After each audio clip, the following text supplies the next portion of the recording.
From the stable of Arioluwakemi Film Productions, it comes with another blockbuster, Ọmọ Pao, the incorrigible child. Àti kékeré la ti ń pè ká rògbò, ojú tí ó sì bá nìkalẹ̀ kì í fòwúrọ̀ ṣìpẹ̀.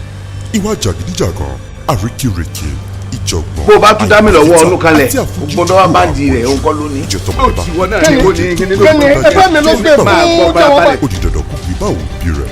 Ọmọ Pao, the incorrigible child, a sensational movie full of suspense, drama, actions, comedy extravaganza, moral value, produced at Arioluwakemi, directed by Seun Ọláìyá, featured Múyìwá Adébọ́lá, Regina Chukwu, Rukayat Bawat Ìyábàdàn, Rẹ̀mí Sùrùtù, Richard Bọ́bọ́bí, Fọ́kùnkùn, Múyìwá Adégòkè Lọ́ndọ̀nà, Aṣíwájú Ọmọ Bọ́lájí, and many more. Ọmọ Pao, coming soon.